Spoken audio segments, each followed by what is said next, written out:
Gracias a todas las personas que están conectadas. Este día tenemos un público bastante variado. Tenemos gente del interior de la República, de Huehuetenango, de Escuintla, de toda la costa sur de Guatemala representada. Entonces yo creo que va a ser bastante productivo lo que vamos a escuchar el día de hoy. Hoy tengo el gusto de presentarles al doctor Rubén Mayorga, para los que no los conocen. Él va a darnos una plática que se llama Intervenciones Esenciales para eliminar el SIDA.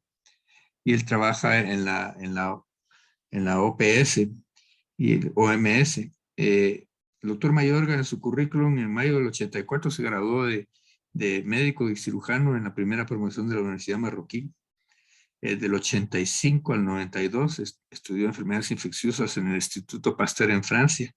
Del 92 al 2005 fungió como actor en la sociedad civil, promoviendo derechos de la comunidad LGTBI. Y en ese periodo de tiempo también lo tuvimos en la clínica familiar Luis Ángel García del Hospital General San Juan de Dios. No se llamaba así en ese entonces. Él era médico uno de los médicos de la clínica. Después de eso, en el 2005 al 2012, el doctor Mayorga fue coordinador de UNOCIDA en Perú, Bolivia, más tarde en Argentina, Chile, Paraguay, todo el cono sur. Después de eso, en el 2012 al 2017, él se fue a UNOCIDA, a Ginebra, y era senior de gobernanza en ese entonces. Del 2017, él regresó a OPS a coordinar subregional, era el coordinador subregional para la América del Sur. Del 19 al 20, él se regresó a OPS y como representante interino de país en Perú. El 1 de agosto del 21 ya se movió para Washington, que es donde está ahora. Desde ahí nos va a hablar, y él, en este momento él es jefe de la unidad de VIH y hepatitis TB e ITS. Para mí es un gran honor tenerlo aquí. Así que, Rubén, te dejamos la guitarra. Muchas gracias, Guayo, y un saludo a todos los asistentes, y un gusto estar con ustedes en esta reunión del hospital, pero sabiendo que también hay gente del interior, y con mucho gusto. Saludo a mis colegas también de OPS que están aquí, Omar Sued y Hortensia Peralta, e invitamos también a la doctora Mónica Guardo y Yoconda Vázquez. No sé si estarán conectadas, pero un gusto si están por ahí. Y bueno, saludar a mis compañeros de la universidad, a Enrique Castillo, que anda por ahí, y a los demás. Bueno, voy a hacerles la proyección. Esta es una presentación. Dame un segundito. Ok, listo. Ok, creo que ya estamos. Entonces, intervenciones esenciales para la eliminación del SIDA. ¿Qué quiere decir esto? Bueno, ¿por qué es importante lo que estamos mencionando? En realidad, a nivel mundial hemos tenido una reducción de 31% en las infecciones nuevas por VIH desde el 2010 hasta el 2020. En América Latina, 0. O sea, no hemos tenido una reducción significativa para nada en estos 10 años. Y eso es preocupante, ¿verdad? Porque ningún país, ninguna región puede tener constantemente más casos nuevos de VIH y ponerlos a todos en tratamiento, porque se vuelve una carga importante. Y sobre todo que en otras regiones han logrado reducir estas infecciones nuevas. También de la misma manera se han disminuido casi a la mitad las muertes relacionadas con SIDA desde 2010 a nivel mundial, y en América Latina solo un 21%. Entonces eso es una falla que estamos teniendo en la región, y hay maneras de mejorar esto. Vemos que en el Caribe sí ha habido una reducción de nuevos casos de un 28% y de 51% para las muertes relacionadas al SIDA. Y luego, ¿se acuerdan ustedes que teníamos unas metas para ir reduciendo el VIH como un problema de salud pública? Y había una meta en el 2020 y otra meta en el 2030, poniéndole fin al SIDA, donde hubiera una reducción del 75% de la incidencia de VIH al 2020 y 90% al 2030. Pues no vamos en camino, ¿verdad? La meta del 2020 la fallamos por un montón. Ya tenemos más del triple de incidencia. Y para el 2030, si seguimos a este paso, no vamos a llegar tampoco. Entonces, solo mencionarles un poco cuáles son las poblaciones que se infectan cada año entre 15 y 49 años en América Latina. En el Caribe no, porque es bastante diferente y no es relevante para lo que estamos viendo. Pero de 100 personas que se infectan cada año, 46% son hombres gays u otros hombres que tienen sexo con hombres, mujeres transgénero 7%, personas que se inyectan drogas 4%, 6% trabajadoras sexuales y un grupo grande, 29%, que son clientes y parejas sexuales de estas poblaciones que se llaman poblaciones clave. Así les denomina el Sistema de Naciones Unidas. Y el resto de la población es un 8% de la contribución a casos nuevos en la región. Y solo para ver prevalencias de VIH en hombres gays y otros hombres que tienen sexo con hombres, tenemos datos de los años 16 a 20. Tenemos cifras tan bajas como 2% en St. Kitts y Nevis, hasta más de 30% en Trinidad y Tobago, pero por ejemplo Guatemala estamos con un 8% aproximadamente. Y los países de Centroamérica, cifras similares. En mujeres transgénero, la situación es más compleja, es más elevada la prevalencia, y tenemos hasta un 50% en Jamaica y 30% más o menos en Argentina, 20 y pico por ciento en Guatemala. Y por otro lado tenemos cómo el estigma y discriminación contribuyen a que las poblaciones no consulten o no se hagan la prueba de VIH, ¿verdad? Entonces tenemos aquí, por ejemplo, en Brasil, que es un país donde a pesar de todo se han hecho actividades para disminuir estigma y discriminación. Un 17% de hombres homosexuales evitaron la atención, y algo que es muy importante, vamos a ver dentro de un rato, el 62% evitó hacer la prueba del VIH. En trabajadoras sexuales también las cifras son variables, pero tenemos hasta casi la mitad en Dominicana que evitaron acudir a los servicios en los 2 últimos meses. Entonces, ¿qué es lo que queremos decir con eliminar? Queremos decir aplicar medidas poblacionales dirigidas a conseguir una situación en la que no existan casos, pero eso es bien difícil en lo que estamos hablando, o que los casos sean esporádicos y que no generen mortalidad. ONU-SIDA dice que eliminar el SIDA significaría reducir 90% de los nuevos casos de VIH y 90% la muerte por SIDA. Y para esto se sugiere no solo tener el mismo enfoque tradicional de hacerle diagnóstico a una persona que tiene VIH y ponerle en tratamiento antirretroviral, sino más bien promover algo que llamamos el continuo de prevención-atención, que vamos a ver qué quiere decir en un rato, que implica también incrementar e innovar la manera como se hacen pruebas. Llevar una intervención que se llama profilaxia preexposición a escala suficiente y tener un tratamiento inmediato y óptimo de las personas que resulten diagnosticadas. Entonces tenemos estas poblaciones clave que vimos hace un rato, que son poblaciones donde ocurre muchísima transmisión del VIH y que son responsables, como vimos hace un momento, del 92% de los casos nuevos en la región de América Latina. Pues en estas poblaciones, idealmente lo que queremos hacer es no simplemente hacerles prueba cada 6 meses y que si son negativos regresen dentro de 6 meses, porque estamos ahí perdiendo efectivamente una oportunidad de oro para tener intervenciones variadas que se llaman esta prevención combinada, y que es en realidad vincular a estas poblaciones a servicios de prevención, que incluyen condones, vacunación de hepatitis B, por ejemplo, un enfoque centrado en la persona, esta profilaxia preexposición que les mencioné hace un rato y que vamos a ver en mayor detalle, abordaje de ITS y hepatitis virales, y la lucha contra el estigma y la discriminación que vimos nos complican mucho la atención de estas personas.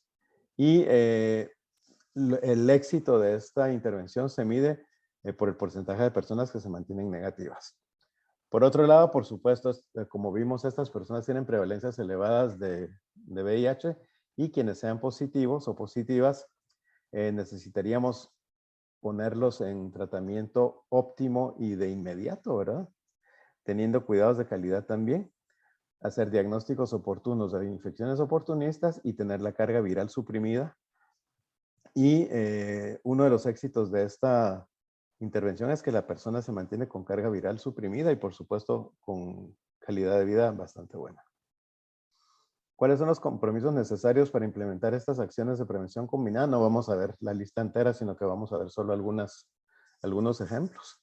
Por ejemplo, en el área legislativa, que hay un compromiso financiero para tener los recursos suficientes para abordar esto. En los países de Latinoamérica se financia casi la totalidad del tratamiento antirretroviral, pero casi nada de la prevención, y eso es realmente un problema, ¿verdad? Luego hay países en Latinoamérica y el Caribe, hablaría yo, no solo Latinoamérica, ya no tanto, donde se criminaliza el trabajo sexual, el uso de drogas o la homosexualidad. Esto ciertamente influye en la posibilidad de que estas personas asistan a consulta.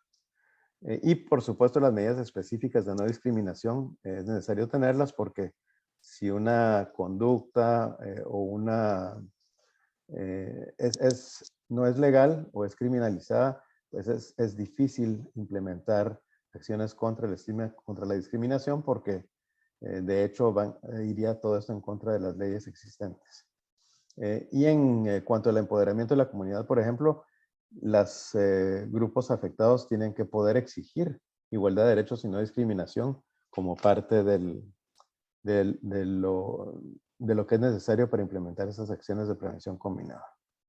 Tenemos el hecho que globalmente 20 y pico % de las personas con VIH no están diagnosticadas y en nuestra región estas brechas estarían en las poblaciones clave que mencionamos hace un rato y sus parejas o compañeros, las parejas de personas con VIH y pacientes con infecciones de transmisión sexual.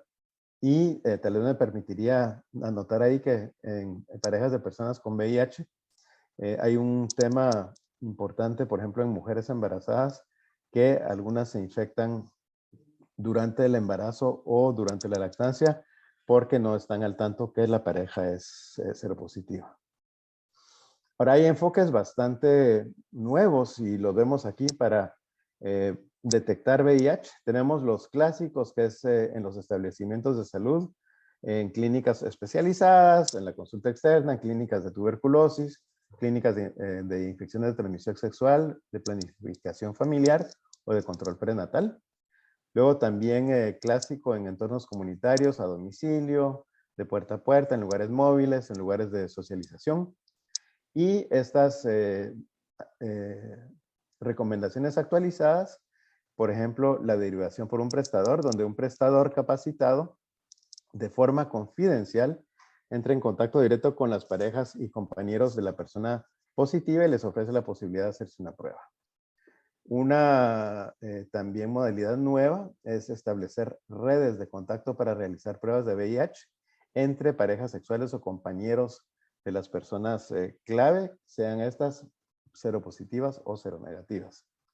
Y otra modalidad es la autodetección del VIH, que le permite a una persona en la comodidad y confidencialidad de su casa o de un entorno amigable hacerse la propia prueba, pero esto requiere de la confirmación posterior del resultado positivo.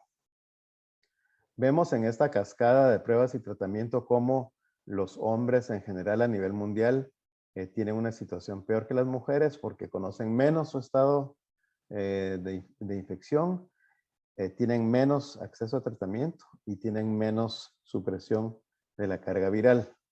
Por lo que se recomienda todo lo que hemos mencionado, por ejemplo, estas pruebas basadas en las redes de contactos en grupos de población clave que mencionamos hace un rato, las recomendaciones sobre la autoprueba en entornos comunitarios, puede ofrecerse en centros de salud, puede ofrecerse por correo, y en Guatemala me acuerdo que no había correo, pero a lo mejor esto ya se resolvió.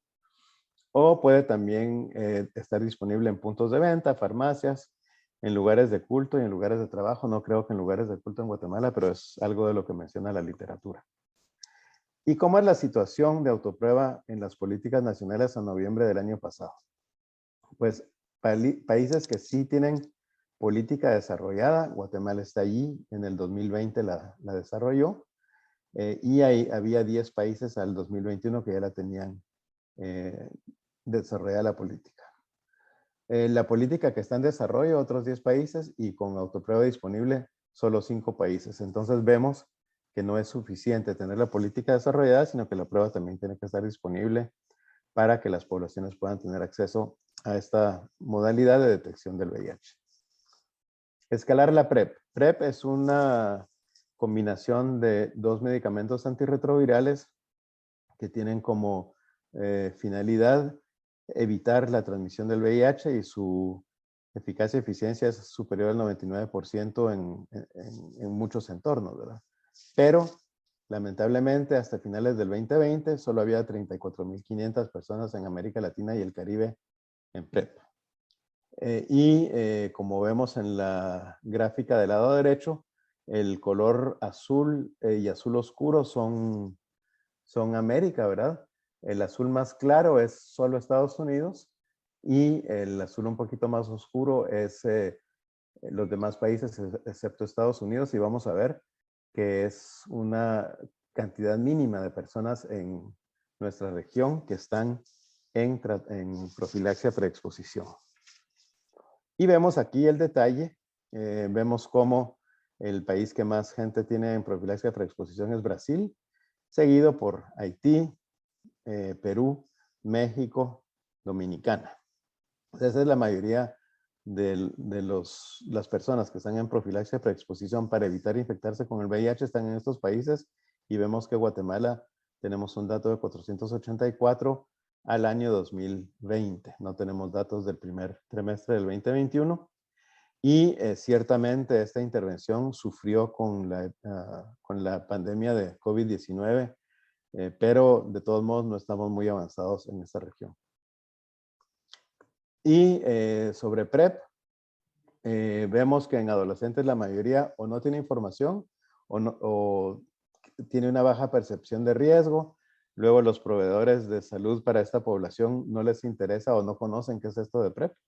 Y en algunas poblaciones más muy afectadas por el VIH, por ejemplo, en mujeres trans en Brasil, solo 1/3 sabía sobre PrEP, aunque la mayoría está interesada, pero el estigma y discriminación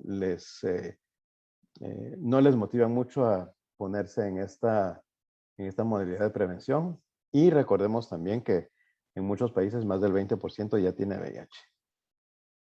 Y vemos aquí que la cobertura con PrEP de al menos 15% de mujeres trans con riesgo de exposición podría evitar entre 4 y 47% de las nuevas infecciones, como un dato bastante interesante. Vamos entonces al tratamiento inmediato y óptimo. ¿Y qué es lo que dice OMS?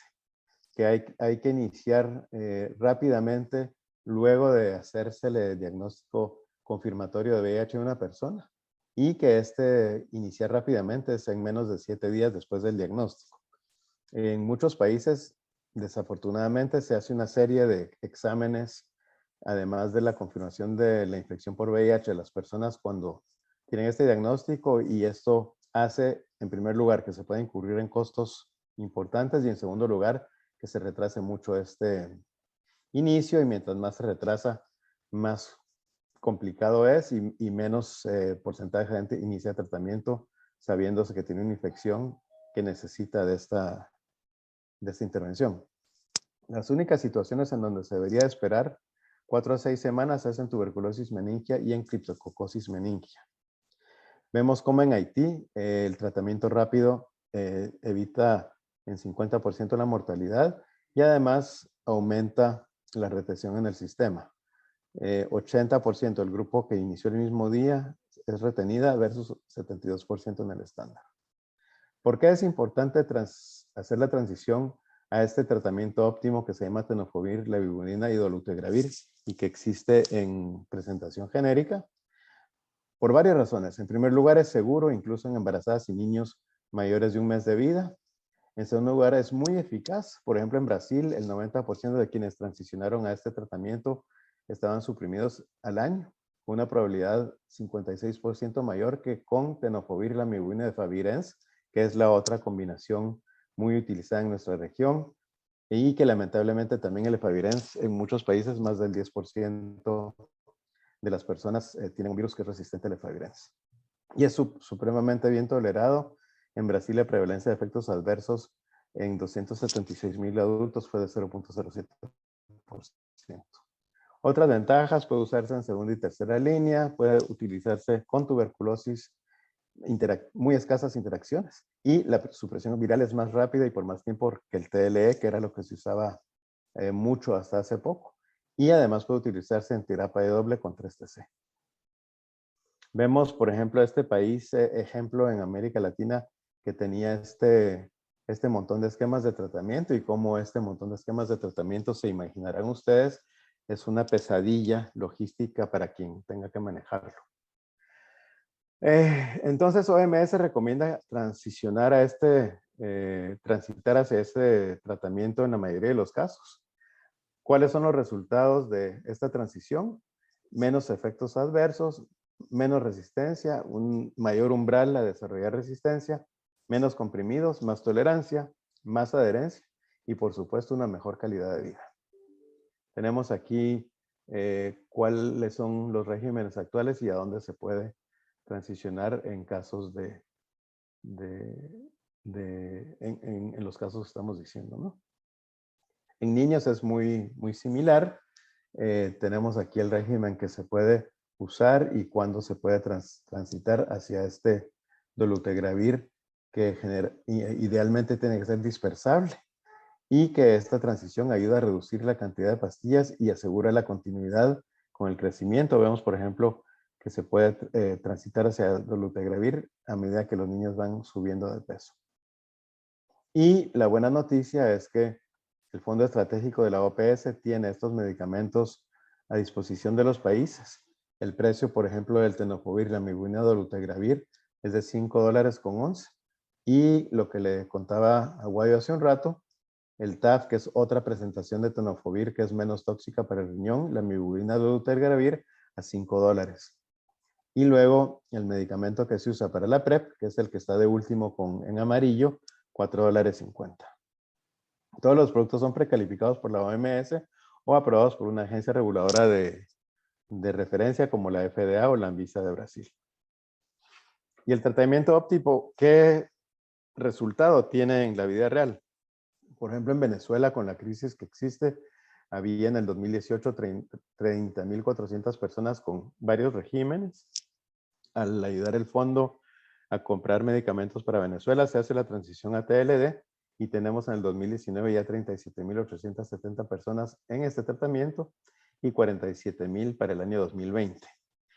Recuperando casi a los niveles precrisis la cantidad de gente que está en tratamiento, como vemos al lado derecho, y además ahorrándole a quien pague el tratamiento $18 millones para ello. Enfermedad avanzada, cuando se diagnostica VIH con menos de 200 CD4. En la región es aproximadamente 30-33% de las personas que son diagnosticadas. Y el impacto de enfermedad avanzada en la mortalidad es grande, ¿verdad? Porque ven ustedes las líneas rojas arriba es gente con más de 200 CD4, en verde abajo con menos de 200 CD4, y la mortalidad es mayor, bastante mayor en el primer año, pero se mantiene hasta 10 años después. Y el hecho es que las personas con una presentación con pocos CD4 recuperan con el tratamiento, pero nunca recuperan al mismo nivel que las personas que empiezan en una situación inmunológica mejor. Tenemos las experiencias de diagnóstico de infecciones oportunistas que son histoplasmosis, criptococosis y tuberculosis, que las verán aquí diagnosticadas con este AG-Histo, AG-Cripto y LAM, que es para tuberculosis, en porcentajes bastante elevados en Malawi, Paraguay y Argentina en personas con menos de 200 CD4, pero en estudios hechos en Guatemala que verán abajo, hasta el 19, casi 20% de personas con menos de 50 CD4 tenían una infección por histoplasmosis al hacérseles estas pruebas. Entonces, ¿qué ocurre ahora? En menos de 2 horas, al hacerle diagnóstico a una persona que tiene VIH, se puede detectar el VIH, evaluar la presencia de enfermedad avanzada con esas pruebas de CD4 rápidas y también hacer diagnóstico de histoplasmosis, criptococosis o de tuberculosis rapidísimo, en 2 horas. Y ven ustedes abajo los precios de estas pruebas. Pues se puede aún bajar el precio, pero no son precios altísimos. Da $7 para histoplasmosis, 4 para cripto y 4.20 para tuberculosis. Retención en tratamiento es una de las maneras como podemos disminuir la mortalidad de las personas que tienen VIH. Y hemos visto cómo se puede hacer diagnóstico de tuberculosis, criptococosis o histoplasmosis al recién hacer el diagnóstico y ver que la persona tiene CD4 de menos de 200. Sin embargo, es importante considerar que las personas que salen de tratamiento por cualquier razón o que son diagnosticadas y que no empiezan tratamiento, cada vez que van a reingresar a tratamiento es importante considerar hacer estas pruebas para ver si la persona no tiene una infección oportunista. Tenemos en esta diapositiva cómo estas 4 intervenciones que son el testeo, más tratamiento inmediato, más profilaxia predisposición, y todas juntas pueden disminuir hasta un 75% de las nuevas infecciones en 5 años en poblaciones de hombres que tienen sexo con hombres en este estudio que vemos acá. Y para finalizar, directrices, esta es propaganda de OMS, directrices completas para los servicios de testeo en esta app y el anuncio de el Día Mundial de la Tuberculosis este 24 de marzo como algo que está pasando en relación a lo que estamos viendo. Esta es la presentación. Guayo, me tardé la media hora que creí que me iba a tardar, pero lo más importante es la discusión con los colegas que están acá y también están Hortensia y Omar en los asistentes, así que podemos con mucho gusto tener la discusión que ustedes quieran y estamos disponibles para lo que deseen. Cambio. Muchas gracias, Rubén. No sé si tienen algunas preguntas. Tal vez hay un montón de abreviaturas y de PrEP, por ejemplo, todos estos conceptos que la gente que no está familiarizada con la enfermedad le va a parecer extraño. Si tiene alguna duda al respecto, por favor, pregúntenla. ¿Sí? ¿Quién es? Sí, ¿Puedo tomar sí, la Arturo. palabra? Arturo. Sí, Arturo, claro. Gracias. Solo, doctor, muy buena noche. Hace como unos 8 años hice yo una revisión bibliográfica extensa sobre HIV y los retrovirales. Me llamó la atención que muchos de los pacientes fallecían por infartos agudos al miocardio o por eventos cerebrovasculares.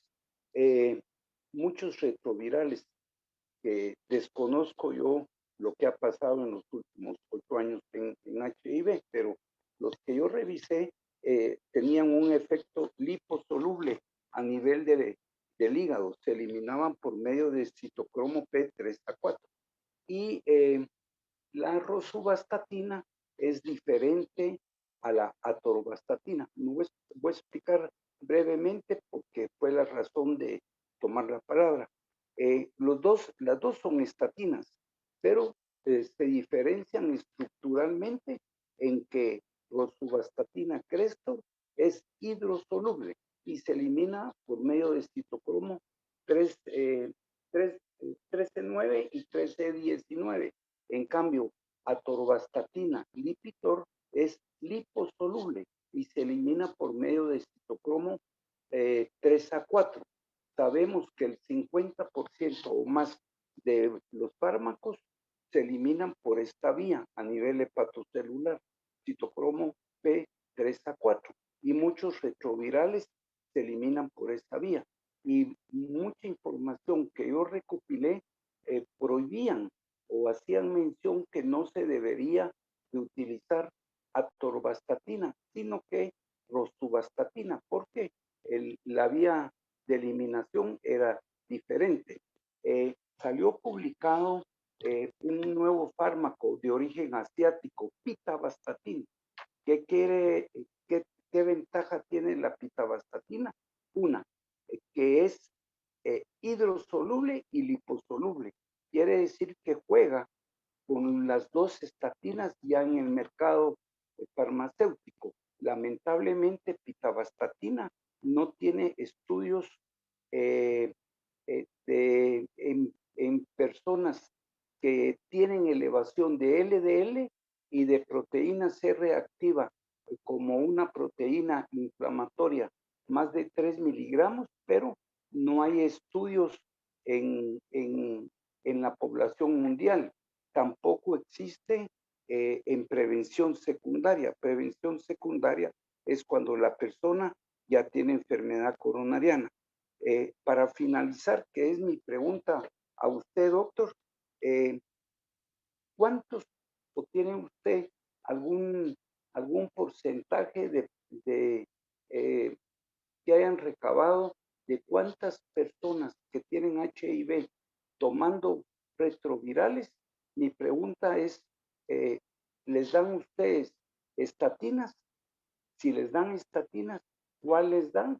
¿Y qué porcentaje de estos pacientes han muerto? No por el HIV, sino que por efecto secundario farmacológico, al incrementar el daño de las arterias coronarias, que solo tienen 4 milímetros de luz donde corre la sangre.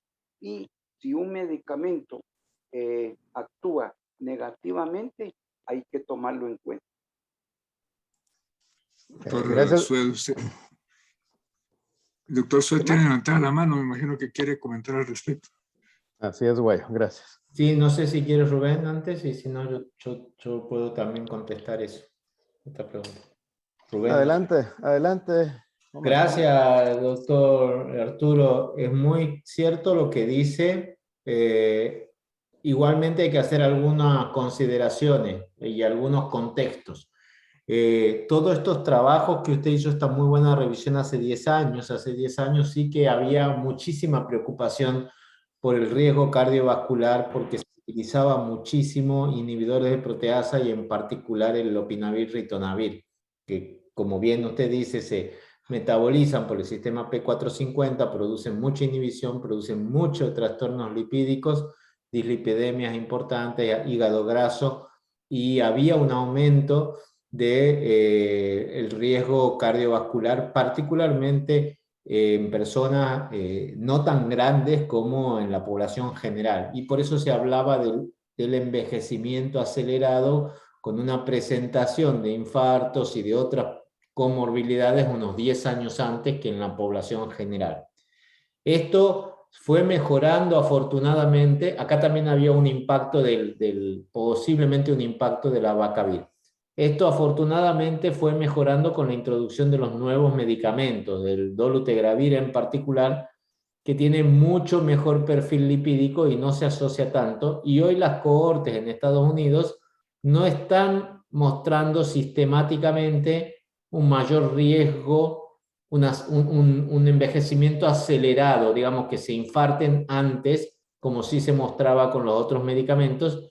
Lo que sí se puede ver quizás es un envejecimiento acentuado. Quiero decir que entre las personas mayores, a la misma edad tienen el infarto, pero quizás los pacientes con HIV un poco mayor. Y se produce un poco mayor y no está tan claro que sea solamente por el VIH, por el medicamento, ya que como usted también bien dice, el VIH produce inflamación, inmunoactivación, una mucha alteración inmunológica que también contribuye al mayor riesgo de infarto, y porque los pacientes con HIV tienen mayores factores de riesgo que la población general. En general, habitualmente fuman más o tienen más sedentarismo, etc. Entonces, hay en marcha en este momento un estudio que se empezó a planificar en el año 2015 o 16, que justamente en esta época donde había mucho infarto, se llama el estudio REPRIEVE, que ha randomizado y está tratando desde entonces a 6.500 pacientes con HIV. A la mitad le está dando placebo y a la otra mitad le está dando pitavastatina.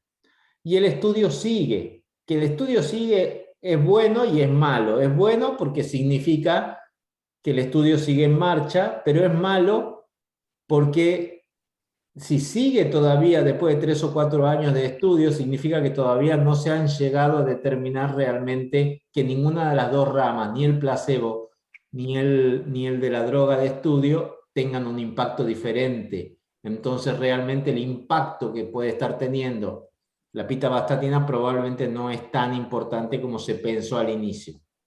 Para tratamiento, lo que usamos es rosuvastatina, como usted bien dice. No se puede usar ni simvastatina ni lovastatina, esas están prohibidísimas.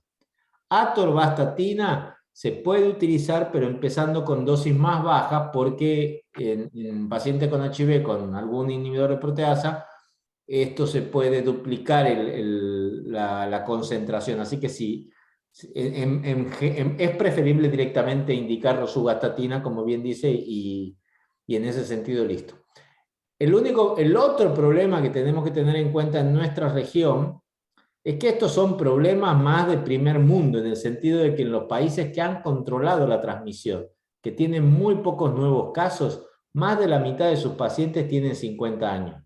Sin embargo, en nuestra región, la mediana de edad de los pacientes es muchísimo más baja porque sigue entrando, sigue el canal abierto y siguen entrando muchísimos jóvenes, sobre todo estos últimos años.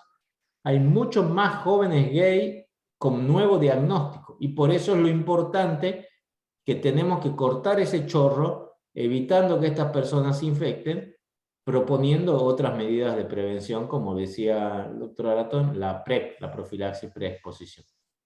Nada. Muchas gracias, doctor Sueco.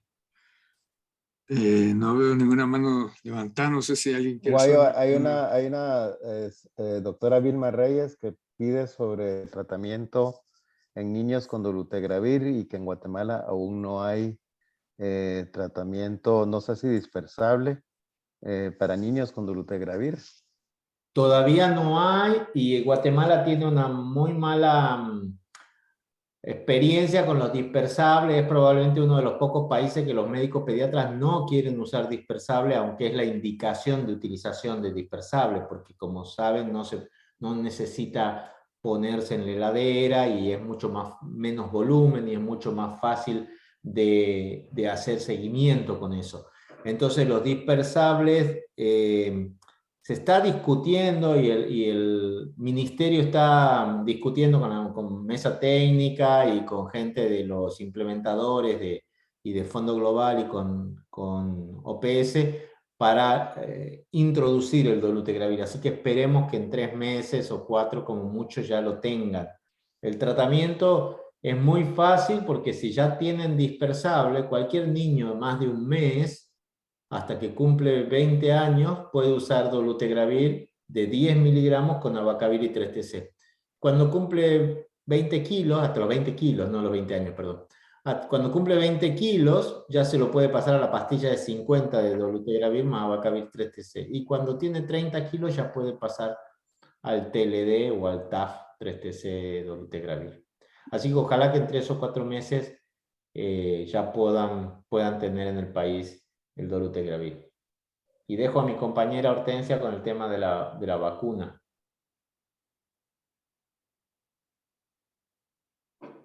Que es la que se encarga de prevención. No sé si está Hortensia. doctora Peralta. Sí, la había visto hace un rato. O sea, Sí, pero el doctor Gracioso tenía la mano levantada antes. Gracias, sí. Carlos, adelante. Pues buenas noches, gracias por tu plática, Rubén. Ya cuando Guayo lee toda esa trayectoria, pues realmente es muy impresionante, muy halagadora, muy orgulloso los guatemaltecos de todos tus éxitos, Rubén. Y quisieras 2 comentarios. Uno, tu panorama general del estado de VIH en los niños ya está prácticamente ha desaparecido, esto ya podemos está cercano a que sea parte de los libros de historia de las enfermedades infecciosas o todavía falta un trecho. Y el segundo, pues todas las enfermedades han sido afectadas por el COVID, pero en particular ha habido algunas connotaciones especiales de que el COVID tuvo impacto en América Latina particularmente. Te agradezco tus comentarios y buenas noches de nuevo. Gracias, Carlos. Y voy a decir un poquito lo primero y tal vez después le pido a Mario y Hortensia que me den una manita. En realidad, no estamos llegando a hacer desaparecer el VIH en niños en la región. Tenemos 7, 8 países en el Caribe más Cuba que han certificado la eliminación de la transmisión de madre a hijo. Y tenemos algunos países en Latinoamérica que están cerca, ¿verdad? Están cerca de El Salvador, está cerca Uruguay. Pero como la certificación de eliminación se da por lo menos para sífilis y para VIH juntas, y OPS está proponiendo también la ampliación a esto a Chagas y a hepatitis B, entonces la situación es un poquito más compleja. Hablando solo de VIH, hemos visto que ni que se llegue a que el 95% de las mujeres embarazadas tengan tratamiento antirretroviral, baja de 5% la tasa de transmisión de VIH de madre a hijo. Recuerdo el caso, de la proyección del caso en México, donde aún con un 95% de mujeres embarazadas en tratamiento antirretroviral y teniendo digamos que el 80% de este 95% se mantuviera en antirretrovirales durante el embarazo, aún así hay una transmisión de un 5%. ¿Y esto por qué? Porque hay infección de la mujer, ya sea durante el embarazo en algún momento o en la lactancia. Y para esto es importantísimo tener un excelente sistema de atención prenatal, pero también probablemente, Carlos, de estrategias muy finas para detectar cuáles de estos cientos de miles de mujeres están en una situación de riesgo de contraer el VIH, porque, por ejemplo, están en una relación serodiscordante donde la pareja masculina tiene VIH, y esto lo podríamos lograr por uno de los mecanismos nuevos de diagnóstico que mencioné en la charla, o probablemente también con el autotesteo en algunos casos, ¿verdad? Porque no es muy fácil durante la lactancia estar testeando varias veces a las mujeres que acaban de dar a luz. Y por otro lado, Omar les podrá decir en un rato que en niños con VIH en la región, aquellos que tienen diagnóstico y tienen tratamiento y que están suprimidos, estas cifras son menos buenas en niños que en adultos. Entonces, tenemos niños con VIH, que sabemos que tienen VIH, que están beneficiándose poco de las ventajas terapéuticas que tenemos en este momento. La segunda pregunta sobre la afectación de COVID en la región. Pues vemos, por ejemplo, cómo muchos de los países de la región tenían estas políticas de autotesteo y de PrEP ya listas en el 19, pero casi nada pasó en el 2020 y en el 21, y en realidad, por ejemplo, en la administración de profilaxia preexposición, hay muchos países que o bajaron mucho de dar este medicamento doble a las personas que están en un riesgo grande de transmisión porque se atendió COVID-19, ¿no? Y también bajaron la cantidad de pruebas de VIH realizadas y por lo tanto de gente puesta en tratamiento antirretroviral. En varios países se cambió de esquemas de lo que se daba a lo que había. Sí, fue bien complejo. Por ejemplo, en tuberculosis bajó 17% el diagnóstico de casos y subió por primera vez en muchos años el número, en lugar de ir bajando el número de gente que muere de tuberculosis, subió. Entonces sí hubo una afectación importante, Carlos, pero yo quisiera que Omar a lo mejor nos diga algo sobre niños y tratamiento, porque él también tenía algunas informaciones interesantes. Gracias. Gracias, Rubén. No, lo que es muy importante es el tema de de la cascada de atención de los niños, ¿no? Y entonces realmente en Latinoamérica la cascada de atención no supera el 50% en ninguno de los 3 pilares en niños, si miramos la cascada de Latinoamérica, y eso es muy grave porque tenemos herramientas hoy para diagnosticar rápidamente a los niños expuestos y ponerlos en tratamiento, y medicamentos que realmente, como vemos en las cohortes grandes de niños de África, que pueden suprimir el 90% de los casos. Ya no es como antes, que a los niños no había forma de darle los jarabes que eran horribles. El dolutegravir de 10 miligramos tiene un gusto a fresa, es dispersable en agua y realmente es bien tolerado, y ha logrado eso, como decía yo, en África una supresión mayor, ¿no? Y realmente en la región estamos con el diagnóstico de los niños, el diagnóstico virológico completo en menos del 50%, entonces de los chicos expuestos en algunos países de la región como Argentina, por ejemplo, con recursos y todo. Entonces realmente hay que hacer un esfuerzo para simplificar la atención, el tratamiento y el acceso a estos medicamentos, cosa que no es fácil porque países pequeños como los de ustedes claramente tienen dificultades para comprar poquitas botellas de un medicamento, poquitas botellas de acetato endovenoso, y para poder poner en marcha, ¿no? Pero siendo así, que es fácil, siento que es poco, sí que pueden hacer un seguimiento exhaustivo de cada una de las mujeres embarazadas hasta que finalizan los 18 meses de seguimiento. Le paso a Hortensia, pues no tengo mucho más. Hortensia. Sí, en relación a lo de la vacuna, ¿verdad? Gracias, doctora Aratón. Realmente la información que se tiene hasta el momento, no tenemos una vacuna que sea eficaz. Hay en marcha 3 estudios que están ahí, que es el Invocodo, el Mosaico, que está en fase 3, y otro que se llama PRECVAC, que está en fase 2, que tienen ya varios años de estar. En la última conferencia de la AIDS Society HIV Research for Prevention, lo que se mostró fue una nueva vacuna que está dirigida a la línea germinal de las células B, que abre nuevas vías de investigación y que los resultados muestran que es posible llegar y actuar sobre lo que es la línea germinal de las células B.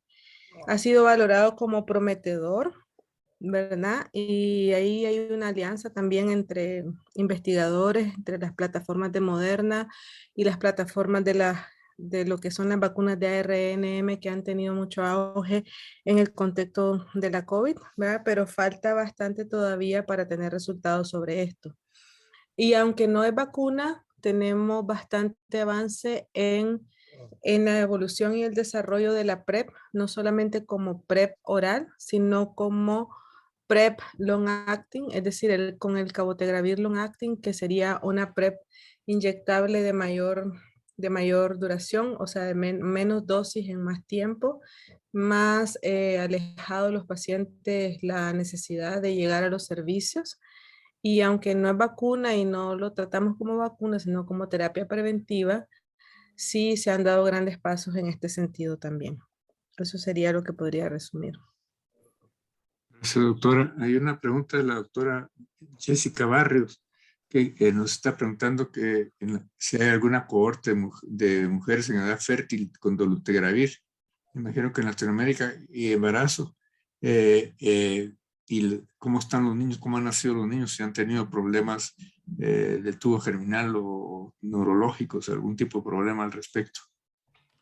Sí, la única cohorte en Latinoamérica está en Brasil, que esté monitoreando la seguridad del dolutegravir en embarazadas. La última vez que yo la leí, el año pasado, tenían 900 partos de mujeres que habían recibido dolutegravir en el primer trimestre, y no había tenido un mayor número que las mujeres que habían seguido sin dolutegravir. En la cohorte CEPAMO de Botsuana, recordar que eran solamente 4 casos que habían tenido esta malformación del tubo neural. Recuerden también que eso mismo había pasado con Efavirenz hace 20 años, también hubo 4 casos, y por eso el Efavirenz se suspendió un tiempo en las mujeres embarazadas. Hoy ya nadie se acuerda y cualquier mujer recibe Efavirenz.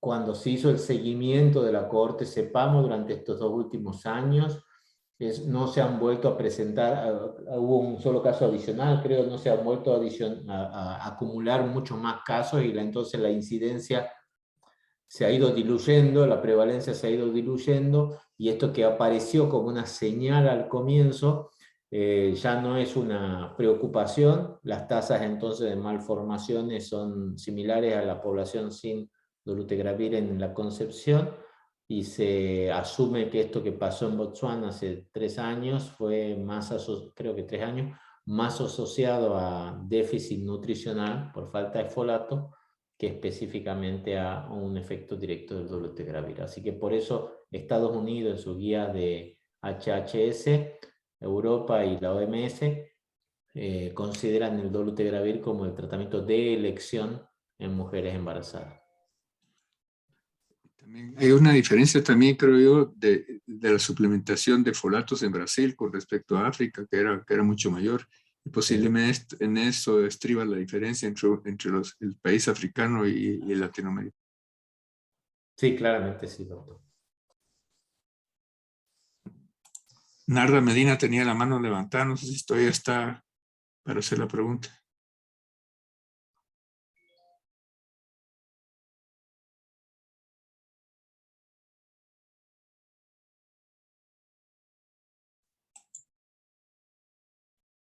¿Hay alguna otra pregunta? Yo tengo una pregunta para Rubén.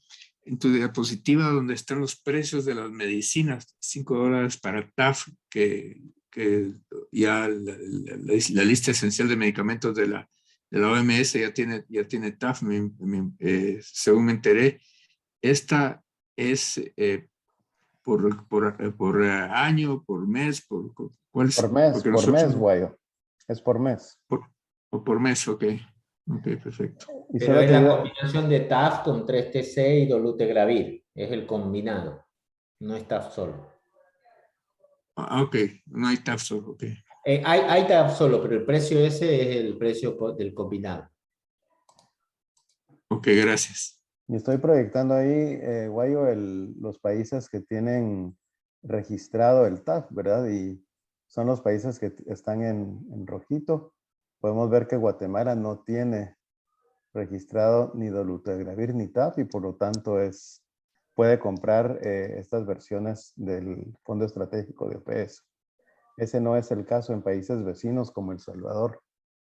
No es el caso tampoco en Costa Rica, donde el TAF también está registrado y los países pueden hacer oposición a este registro, como el caso de Argentina, ya que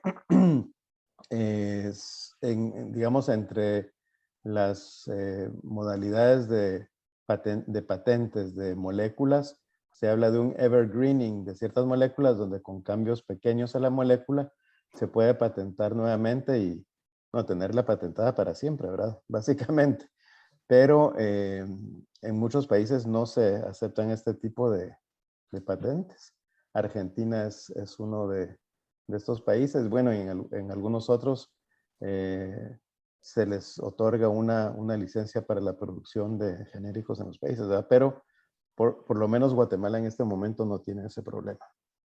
Pero efectivamente, si estuviera registrado, y tal vez aquí no tengo el registro del cabotegravir inyectable que señalaba Hortensia, pero estos medicamentos que previenen la infección por VIH en poblaciones que tienen riesgo alto de adquirirlo, pues efectivamente nos puede dejar fuera de estas innovaciones preventivas que son mejores que cuando se toma por boca esta combinación de antirretrovirales que previenen la infección por el VIH. Tal vez solo eso quería agregar y agradecer por la pregunta. Veo que Hortensia tiene la mano levantada, disculpe. Sí, todavía no tenemos precios para cabotegravir porque está en elaboración las recomendaciones. Nosotros estamos positivos de que el análisis de la información que está resultando de los ensayos clínicos controlados ya fue valorada la primera ronda y ahorita está en revisión de pares y consideramos que quizás para agosto podamos tener recomendaciones claras de la OMS para los países. Un punto importante, y creo que también fue señalado por Omar, es tratar de trabajar de forma preventiva conjunta con la protección de patentes, porque donde haya patentes, y no sé si en Guatemala hay problemas con esto, puede haber una limitación del acceso que va más allá de los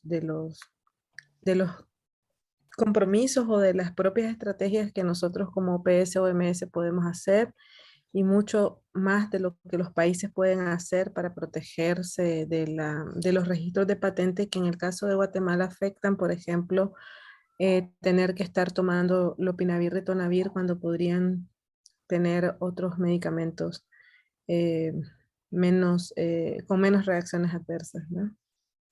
Gracias. Guatemala sí está registrado el TAF. Gilead lo tiene registrado, pero no sé cómo afectaría eso, ¿no? Contrario a lo que dice la lista de Rubén. No tendría, según la base de datos de patente, no tiene patente dada, o sea, no tiene derechos de Ya exclusividad, entendí. aunque esté. Ok, gracias. A lo mejor se iluminó algo, Guayo, y decidieron no darle la protección, A darle veces lo que la hacen es individualidad. no registrar la patente, porque es un proceso que es caro y que si el país es de ingreso bajo y tiene poco volumen, no les preocupa tanto que se compre genérico. Ok, gracias. Hay Hortensia otra sí, perdón, Guayo, dale, es que no sabía si hay una habías pregunta visto la aquí que pregunta. dice cómo se puede trabajar el papel de estigma en el acceso a los servicios. Me imagino que es para Rubén. Sí, pero Para Hortensia. se la paso a Hortensia. Sí, sí, de acuerdo.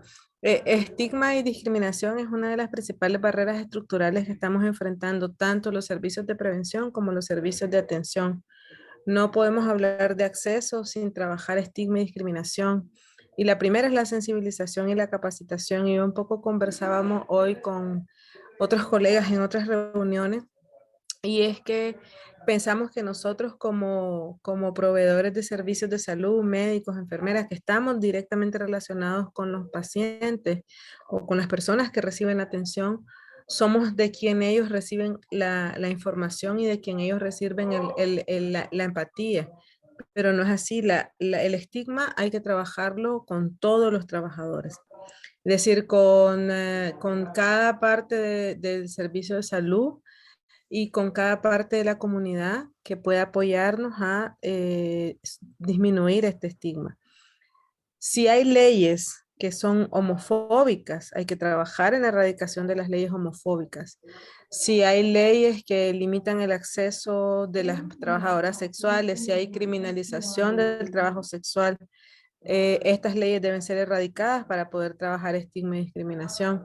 Entonces es un trabajo que debe ser multisectorial, intersectorial, y en el cual deben participar las comunidades. No quiero que se oiga como bla, bla, sino que tienen que ser acciones concretas.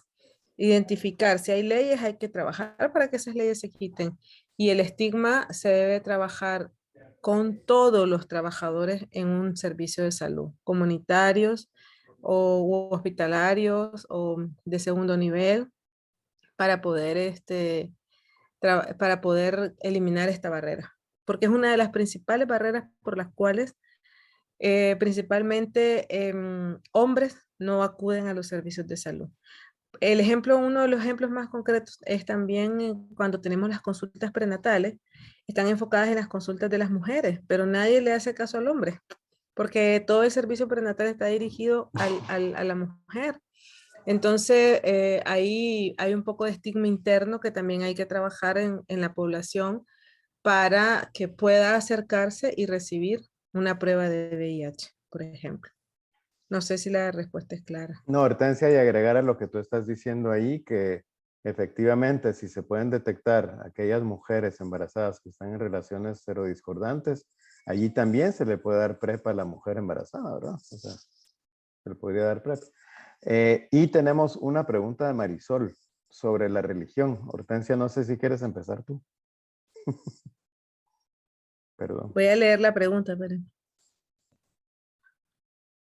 Perdón que me metí, Guayo, disculpa. No hay pena, está bien, es su plática. La salud es decir, el servicio de salud es laico, no tiene aspectos religiosos que ver, pero sí aspectos culturales. La salud debe ser intercultural. Los servicios de salud deben de dar una atención integral que sea con pertinencia cultural. Cuando nosotros vemos los aspectos culturales como una barrera, estamos repensando mucho y no utilizando lo que puede ser a favor del acceso. El trabajo con los líderes comunitarios, el trabajo con las comadronas es maravilloso para mejorar el control prenatal y dejarlo donde debe estar en los servicios de salud sexuales y reproductivos, porque no es una responsabilidad exclusiva de los programas de VIH, sino trabajando juntos en mejorar la salud materna. Entonces, a los aspectos culturales, yo veo mucho del trabajo intercultural que se ha hecho en Guatemala, con los lineamientos de tuberculosis y con unas acciones en VIH que se han hecho en Ixil, en todo el Triángulo Ixil y en otras partes como en Quetzaltenango. Ahí hay organizaciones que trabajan mucho la parte del cabahuil, que le llaman, y la sexualidad con la población MAM. Y no hay aspectos contrarios a que las personas reciban atención de prevención. Yo creo que es un poco de ir aprendiendo estos diálogos de saberes que se deben desarrollar con las poblaciones para poder meter estos aspectos interculturales en la salud. Si son estos aspectos culturales y religiosos.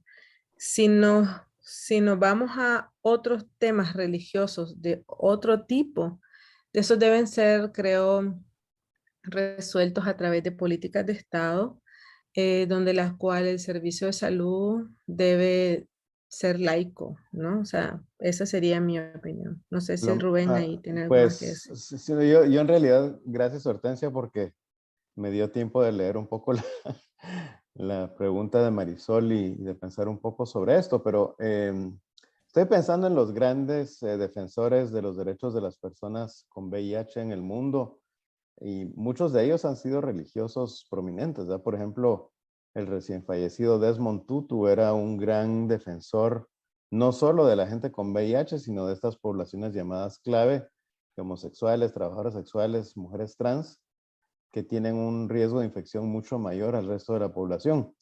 Y Desmond Tutu decía que si no se defendía el derecho de cada persona, que entonces no sabía qué se estaba haciendo y que eso no era lo que le habían enseñado en su iglesia, ¿verdad? Y luego, yendo un poquito más hacia el trabajador de la salud o el trabajador de un centro asistencial, yo creo que también allí hay que tomar en cuenta las responsabilidades profesionales que tiene la persona, ¿verdad? La persona tiene una responsabilidad de atender al paciente de la misma manera y sin ningún estigma de discriminación. No es porque la persona sea indígena o porque sea pobre o porque no se haya bañado ese día o porque llegue con el pelo alborotado o porque sea homosexual o porque es una trabajadora sexual o una trans que no se le va a atender o que se le va a atender diferente. Pero sí, Marisol, es cierto que es importante analizar qué siente cada persona sobre estas personas que estamos viendo que son más afectadas por el VIH en la región. Y en realidad, sí, cada quien tiene su religión, sus creencias, su enfoque sobre la vida, pero al momento de estar ayudando a que las gentes, en primer lugar, no se mueran por una infección como el VIH o que no se infecten teniendo una posibilidad muy alta de infectarse, porque estas prevalencias que están viendo en homosexuales y en trans en Latinoamérica son un montón de veces superior a lo que hay en mujeres embarazadas. Por ejemplo, en Guatemala, entre 3 y 6 de cada 1000 mujeres embarazadas tienen VIH versus 12% en homosexuales y 20 y pico % en trans. Pero además, esta incidencia que vimos hace un rato, que tenía que bajar a menos de 0.05, creo que era para el 2020, para poder eliminar el SIDA al 2030. La incidencia en estas poblaciones anual en muchas ciudades grandes de la región es mayor a 1%. Entonces, tenemos una intervención súper eficaz, que es esta PrEP que estamos mencionando, que repito, puede también dársele a mujeres embarazadas que viven en una relación serodiscordante y evitar la infección de la persona que no tiene VIH en la relación o de la persona que tiene una actividad sexual que le ponga en riesgo de adquirir el VIH fácilmente. Y en realidad son intervenciones medicamentosas que a mí me recuerdan un poco la anticoncepción, por ejemplo. O sea, la anticoncepción es efectivamente una manera medicamentosa de no quedar embarazada para las mujeres. Entonces, son también innovaciones terapéuticas que van entrando en las costumbres, ¿verdad? Yo creo que aquí el problema, Marisol, es que hay una vinculación de todo esto al ejercicio de la sexualidad y que nuestra cultura y las religiones que se han desarrollado en nuestro país se preocupan mucho por controlar la sexualidad de las personas, ¿verdad? O por criticarla. Y en realidad cada persona tiene la sexualidad que puede tener y en muchos casos que escoge tener, pero no en todos los casos, porque hay muchas personas que no tienen todas las herramientas para escoger qué tipo de sexualidad quieren tener. Pero la PrEP, en todo caso, le regresa a las personas que están en un riesgo muy alto de adquirir VIH la posibilidad de poder tomar decisiones sobre su sexualidad, así como le da la píldora anticonceptiva o cualquier otro método anticonceptivo científicamente comprobado, la posibilidad de las mujeres de espaciar los embarazos como mejor le convenga, ¿verdad? Y poder tener un mayor control de la vida, una mejor calidad de vida. Estoy viendo una pregunta de María Isabel Vado, perdón. Mi familiar acaba de ser diagnosticado de VIH, la importancia del intento rápido. Ah, buenísimo. Omar, ¿quisieras tú hablar Bueno, sobre sí, sí, mira, María Isabel, Gracias. yo lo que le digo a los pacientes cuando hasta hace 6 meses, 7 meses que trabajaba con pacientes y se infectaban es que eso es un diagnóstico y ese diagnóstico no le va a afectar la vida en prácticamente nada. Una persona con VIH hoy se puede casar, se puede tener hijos, puede tener un parto normal, puede tener una búsqueda de un hijo de forma normal y si no le interesa tener hijos puede estudiar, desarrollarse y ninguna institución exige, digamos, que sea HIV negativo para estudiar o trabajar y si se lo exigen puede denunciarlo y eso es ilegal. La única cosa que una persona con VIH no va a poder hacer nunca no nunca, por ahora no va a poder hacer es donar sangre y quizás donar órganos. En algunos lugares de Estados Unidos ya se puede donar órganos siendo HIV a otra persona con HIV.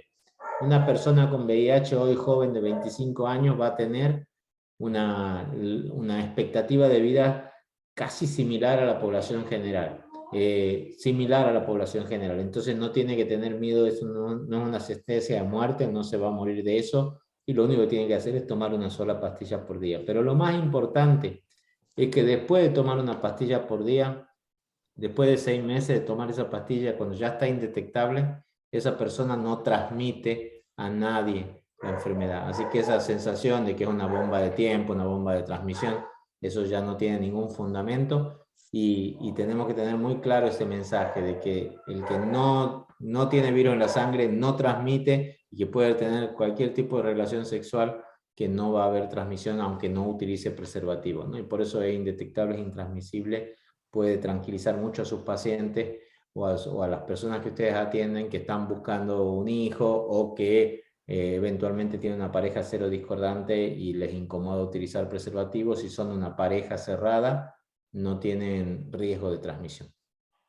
Omar, otra pregunta, porque María Isabel habla sobre si el inicio rápido de antirretrovirales te ayuda a disminuir el efecto de infecciones oportunistas y tal vez si pudieras hacer un comentario. Claro. Eduardo hace un rato me habló sobre las epidemias de sífilis que hay en la región. No sé si quisieras hacer Sífilis o comentario? Hortensia, la experta de Bueno, sífilis. entonces le damos la palabra a Hortensia en un ratito si hablas de infecciones oportunistas.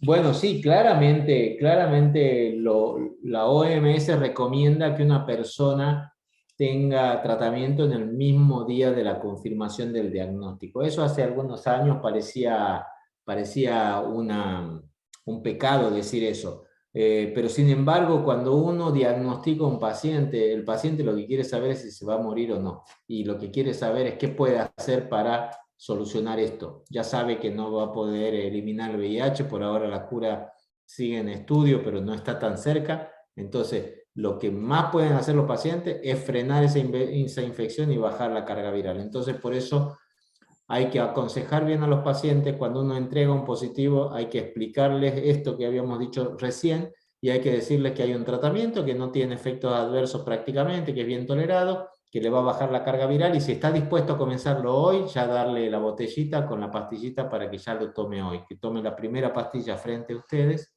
y el siguiente día, digamos, y citarlo a la semana para ver cómo está tolerando y cómo se está adaptando y cómo ha ido los resultados de los análisis, si es que le han sacado análisis o algunas cosas. Cuando el paciente está muy dudoso, cuando el médico está muy dudoso, cuando usted quisiera ver primero el resultado del hepatograma porque lo ve muy mal o algún estudio, bueno, dice la OMS que puede esperar hasta 7 días.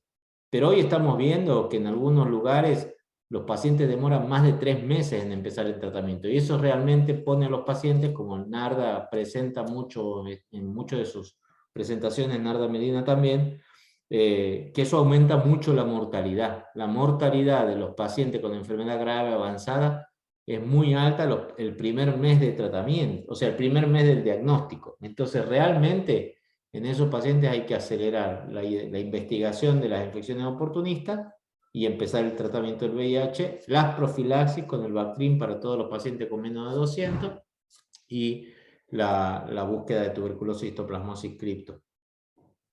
Hortensia. Ya.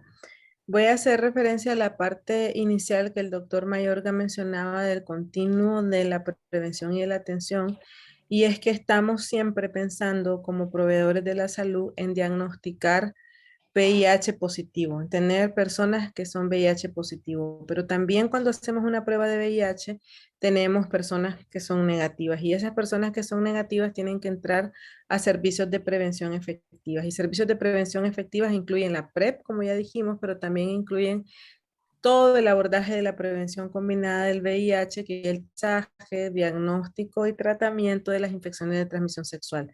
Estamos viendo un incremento de la sífilis dentro de las poblaciones vulnerables, no solamente las poblaciones claves, pero son las que están siendo más afectadas y por tanto la PrEP debe verse como una oportunidad para la evaluación, diagnóstico y tratamiento de la sífilis y de otras ITS, principalmente clamidia, gonorrea y de la hepatitis viral. Es un momento que tenemos oportunidad, si tamizamos un paciente y tiene sífilis, damos tratamiento, tenemos una gran posibilidad, o sea, de curarlo. Igual pasa con la clamidia y con la gonorrea y con las hepatitis, si tenemos la oportunidad de hacer una prueba de hepatitis y es negativo, vacunarlo y si encontramos que es positivo para la hepatitis C, pues transferirlo y mandarlo porque ahora hay un tratamiento que es efectivo. Porque este grupo de población comparte los mecanismos de transmisión y sobre todo porque sífilis y VIH, la sífilis aumenta el riesgo de adquisición del VIH. Entonces debemos de verlo como una optimización de oportunidades para abordar estas enfermedades que ahora incluso han sido colocadas en una estrategia regional o estrategia mundial de salud pública para integrar el VIH, las ITS y la hepatitis. Y eso es importante que lo vayamos haciendo en nuestro diario vivir.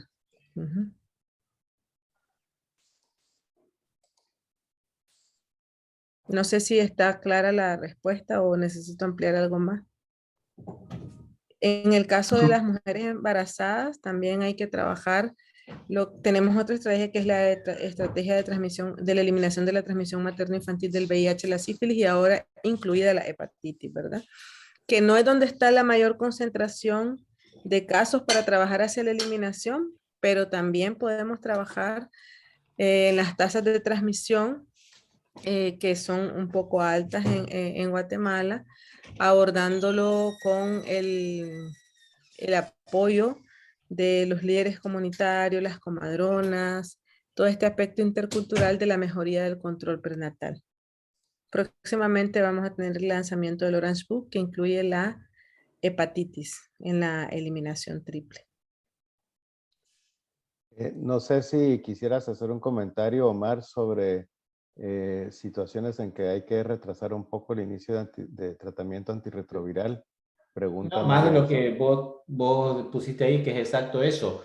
Tuberculosis meningia y criptococosis meningia. No sospecha, digamos, no porque el tipo tenga fiebre y quizás tenga una tuberculosis vamos a retrasar. Se inicia el tratamiento. Si el paciente tiene claramente un síndrome, un neurológico, un déficit focal, bueno, claramente ahí no, se puede esperar. Pero esas son la menor parte de las situaciones. Entonces, lo que habitualmente vemos en el campo es que la gente suspende no quiere iniciar la medicación porque la persona tiene un poquito de fiebre, no vaya a hacer cosas que sea TB y que después tenga meningitis. No.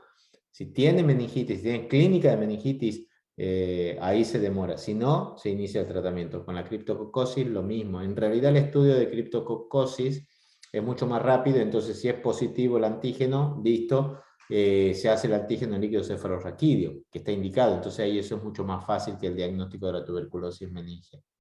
El tema con la criptococosis y la tuberculosis es que puede aumentar un poco la inflamación si tiene meningitis, pero incluso en los países desarrollados se vio que no hace falta esperar tanto. La OMS dice 4 o 6 semanas por los estudios que se hicieron en África, que aumentaron, digamos, la mortalidad, pero ese aumento de la mortalidad estaba asociado a un mal manejo de la presión intracraneana.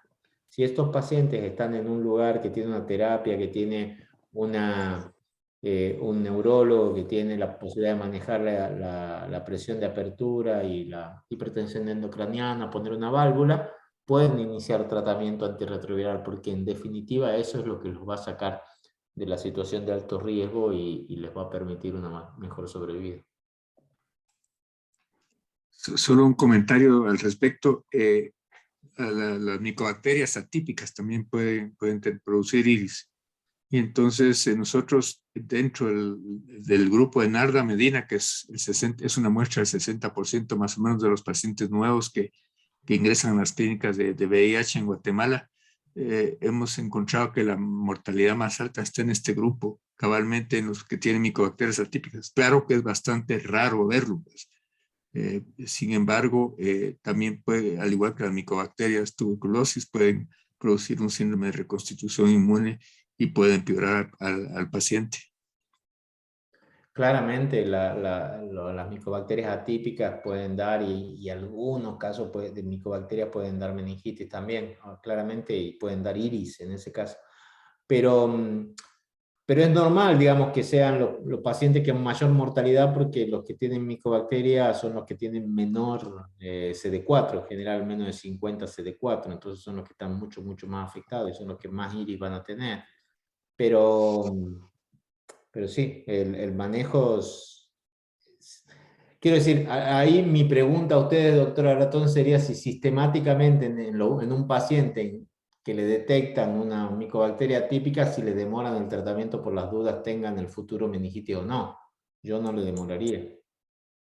El problema que tenemos, lo que sucede es que no tenemos una prueba rápida para las micobacterias atípicas. Claro. Entonces, simplemente lo que hacemos nos enteramos después, ya cuando hemos empezado el tratamiento, porque, por ejemplo, el alveolo intracelular, que es posiblemente el más frecuente, dura 6 semanas en crecer en los cultivos. Claro. Entonces, eso no nos permite no tenemos una prueba rápida. Nos encantaría tener una prueba rápida, pero como son varias micobacterias, tal vez posiblemente es mucho más complicado también de tener una prueba rápida al respecto, ¿va?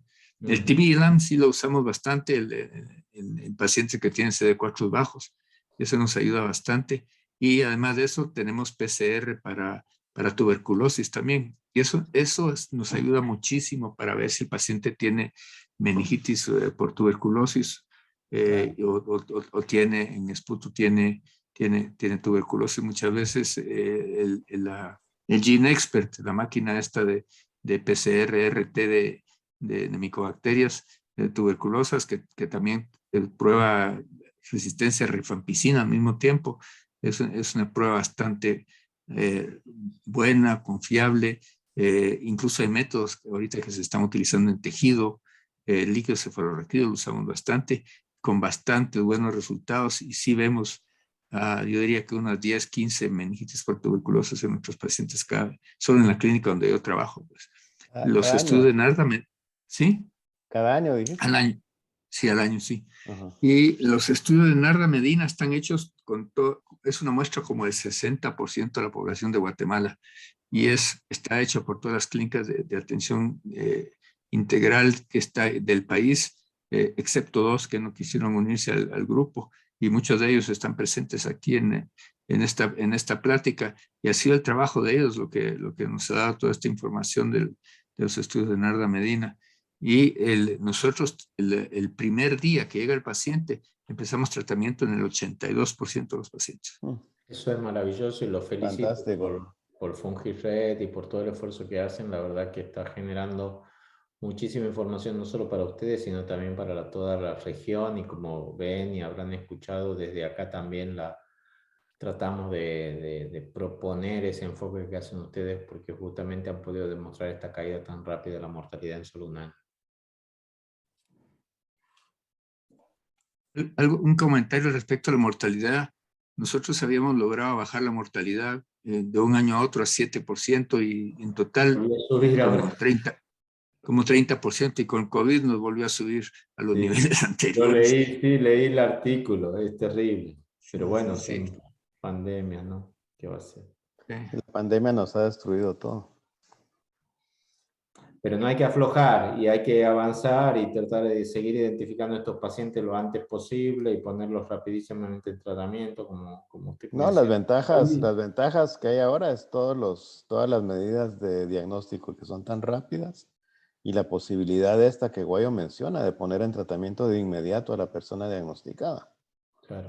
Realmente todos los retrasos en hacer análisis y otras cosas a lo mejor son más para satisfacer la curiosidad del clínico que para realmente un beneficio al paciente, ¿verdad? Y el problema es que si retrasamos mucho el inicio, lo mejor que puede pasar es que empiece el tratamiento tardíamente, pero como Omar y vos mencionás también, Guayo, es que la persona se muera en el primer mes por estar retrasando el tratamiento. Cambio. Sí, nuestros pacientes llegan demasiado tarde, y la mayoría de muertes de nuestros pacientes es el primer mes de tratamiento, aún con el tratamiento adecuado. Tenemos una muy alta mortalidad, 52% de nuestros pacientes llegan con SIDA avanzado la primera vez que los vemos. Y en la población indígena llega a veces hasta el 68%. Esa cifra no la he encontrado en ninguna parte del mundo. ¿Y a qué atribuye eso, doctor Aratona? ¿Es que se atestea poco, hay pocas campañas, poco acceso, o a qué situaciones que hay tanto diagnóstico tardío? Yo creo que es multifactorial. En parte es una de las razones por las cuales también la gente no se está vacunando en estas poblaciones. No existe una confianza en el sistema de salud del país. Es un sistema de salud que realmente nunca les ha ayudado a resolver sus problemas, y en la población indígena tienen menos acceso a los servicios de salud, y cuando llegan a ser atendidos se les trata de diferente manera, y nosotros tenemos estudios al respecto, y eso sí lo resienten bastante, que era lo que estábamos hablando anteriormente, cómo la discriminación puede afectar a que las personas no busquen tratamiento, que se mueran y que contagien más antes de morirse porque llegan demasiado tarde al tratamiento.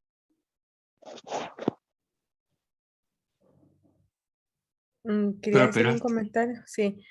Una de las razones también por las cuales el inicio de tratamiento en algunos de los países de la región está retrasado es por el modelo por el modelo con el que se sirve y se realizan las pruebas de VIH y se presta el servicio para las personas con VIH. Es decir, en muchos lugares las pruebas de VIH han logrado bajar a nivel comunitario, a bajar al primer nivel, pero el tiempo que pasa para la vinculación no es tan corto como debería ser. Es decir, el tratamiento antirretroviral está aún centralizado y existe también pues falta o hay que incrementar el desarrollo de las competencias en las personas que inician tratamiento antirretroviral, porque creo que igual yo recuerdo cuando comencé a tratar VIH hace 14, 15 años tenía pavor del síndrome de reconstitución inmune.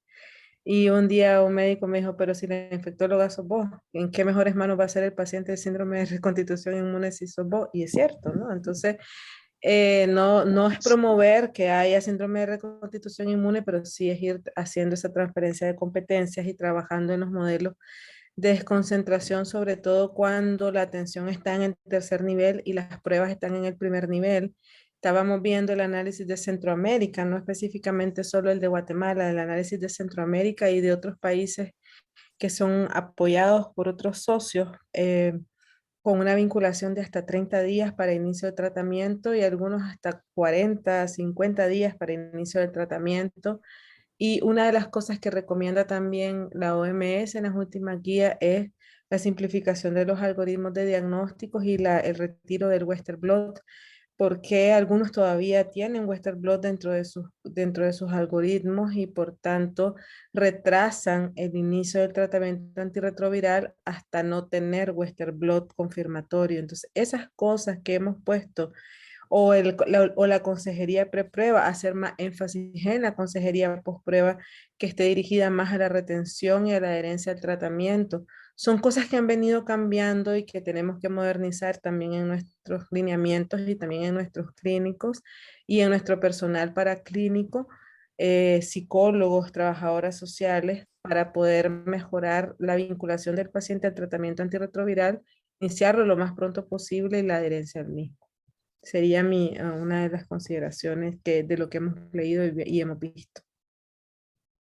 Muchas gracias. Yo creo que yo no quisiera abusar de usted. Yo sé que para ustedes van 2 horas adelante donde están y no quisiera, lo vamos a desvelar si seguimos con esto. Yo creo que ha sido sumamente interesante, muy informativo y les agradezco de todo corazón el esfuerzo que hicieron en hablarnos de esto. Yo creo que, y a las unidades de atención integral que también están participando de esto, estoy seguro que están adquiriendo un montón de información muy, muy importante para ellos.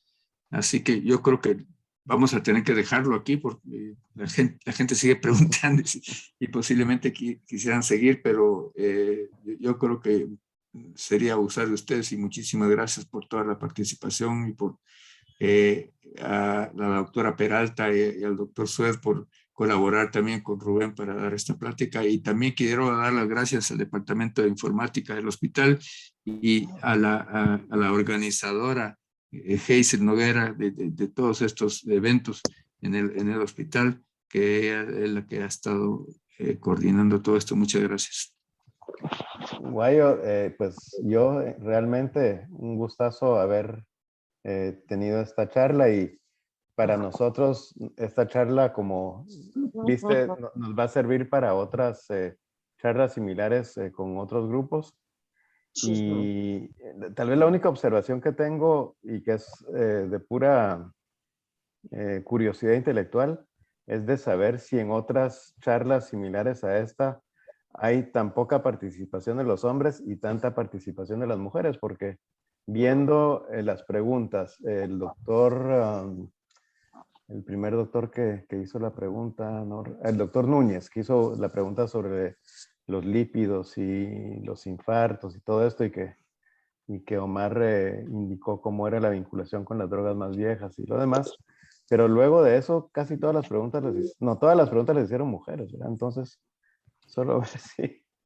Sí, gente, Rubén, que es interesante porque yo creo que hay más mujeres tratando pacientes con VIH en Guatemala que hombres, definitivamente. Y en nuestra clínica no es la excepción. Son mucho más participativas en este problema. Sería interesante averiguar qué es lo que está pasando. A lo mejor ahí está parte del tema de la dificultad de relación con los pacientes, ¿verdad? Porque a lo mejor hay un tema de género por ahí. Yo veo a Perla Dubón, que creo que estudié con ella. Hay un montón de gente que estoy viendo ahí que me está llamando que me está recordando el, el calendario. Pero bueno, encantado de estar aquí con ustedes y ojalá que lo podamos repetir en otra ocasión con algún otro tema.